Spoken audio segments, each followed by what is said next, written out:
কুড়িগ্রাম ৩ এবং ৪ দুটো আসনেই নদী বেষ্টিত হওয়ার কারণে এবং জিওগ্রাফিকভাবে সমস্যাগুলো অনেকটা কাছাকাছি হওয়ার কারণে আমরা সমন্বিতভাবে আমাদের যে সমস্যাগুলো আমরা আইডেন্টিফাই করেছি, বিশেষ করে সায়েন্টিফিক ওয়েতে নদী ভাঙ্গনটা রোধ করা, নদীগুলোতে স্থায়ী বাঁধ দেয়া, এরপর হলো আমাদের যে যুবক আছে যুবকদের কর্মসংস্থান, এরপর হলো যে আমাদের যে রাস্তা এবং অবকাঠামোগুলো আছে এগুলো যে ভগ্ন দশা, এই অবকাঠামোগুলো কাজ করা এবং রৌমারী সহ এই অঞ্চলের মানুষের যে প্রাণের দাবি চিলমারি রৌমারী সেতু, এই সেতুকে নিয়ে একসাথে কাজ করা, এগুলো আমরা সমন্বিতভাবে কাজ করবো ইনশাআল্লাহ। আমরা প্রাথমিকভাবে অলরেডি আমরা এই 2 জন সংসদ সদস্য সহ আমরা কুড়িগ্রামের 4 জন সংসদ সদস্য আমরা এই সেতুটা নিয়ে বসেছিলাম। আমরা যখন প্রথমে শপথের জন্য জাতীয় সংসদে যাই, জাতীয় সংসদের শপথের পরপরই আমরা এই এজেন্ডা নিয়ে আলোচনা করেছি। আমরা দেখেছি যে এটি নিয়ে ইতিপূর্বে অনেকগুলো কাজ এগিয়ে গেছে, অনেক আন্তর্জাতিক সংস্থা আছে যারা এ ব্যাপারে কাজ করার জন্য আগ্রহী, এ মর্মেও আমরা কিছু খবর পেয়েছি। আমরা যে কাজটি করব সেটা হলো যে পার্লামেন্টের প্রথম অধিবেশনেই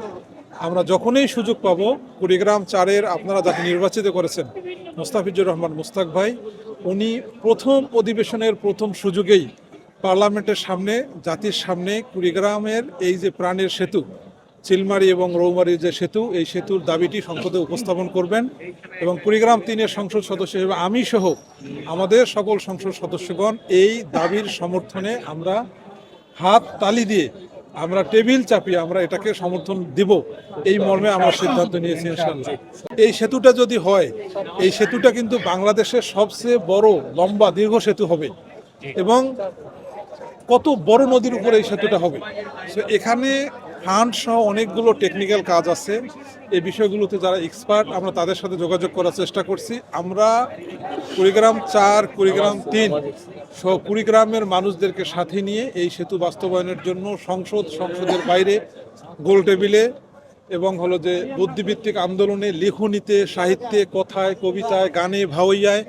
সব কিছু মিলে আমরা মানুষদেরকে ঐক্যবদ্ধ করব এবং সাংবাদিক সমাজদেরকে হাতের সাথে নিয়ে আমরা এই দাবিটি বাস্তবায়নের জন্য সর্বোচ্চ প্রচেষ্টা চালাবো।